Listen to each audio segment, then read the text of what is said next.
This eviction situation in Sheikh Jarrah, what is the difference between these evictions and what some are calling ethnic cleansing? No, it's only the fig leaf to cover the real intentions. The real intentions of these thugs is actually expressed by this scarf, which the Palestinian unit, this is the PLO. On this side, they say, Al-Quds Lana, means Jerusalem is ours. On the other side, it shows Palestine, the whole land, from the river to the sea. And this again by the PLO. And this is why they want to show that Jerusalem is theirs, because they understand that if Jerusalem will be theirs, the whole country will be theirs. And this is what pushes them, because when Israel shows by all kinds of things, by the parade of the flags, by evicting or by actually materializing Jewish rights over homes in wherever in Jerusalem, it means that Jerusalem belongs to Israel, and Israel therefore can exist. But if they get Jerusalem by these riots in the streets, they will have the whole country. And this is what pushes them. And unfortunately, the media, and I'm afraid that I-24 as well, do not bring the big picture.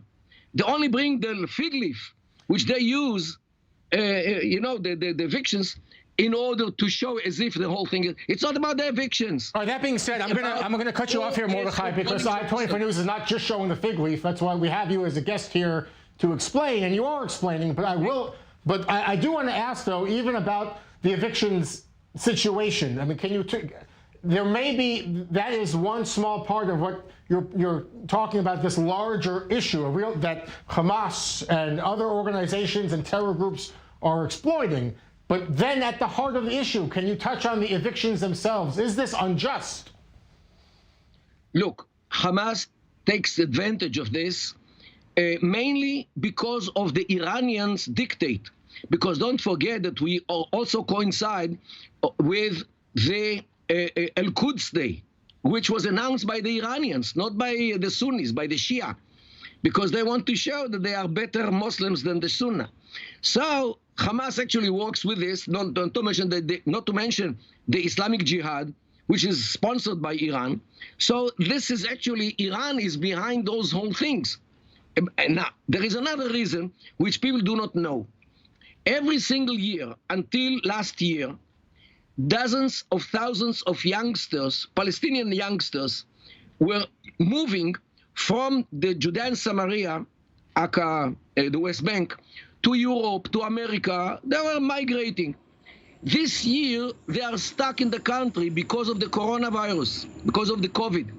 They cannot go to Europe, they cannot go to America. And they are frustrated because their brothers and the cousins are already there from who knows how many years, and they cannot go for more than a year. And this actually is another reason for their resentment about the corruption in the Palestinian Authority and the lawlessness in the Palestinian Authority. They see no hope, so they go to have balagan within the Jews. So your reaction then to seeing all those Hamas flags on the Temple Mount, I mean, there were thousands of them, the Hamas flag on the Temple Mount compound, what does that signify?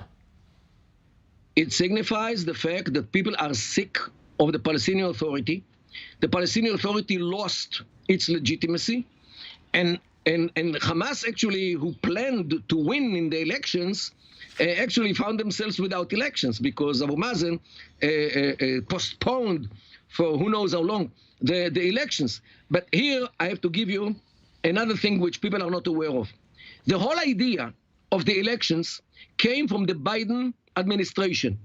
There are some people there who had this idea in order to shed legitimacy over the Palestinian Authority as if it is a democratic state.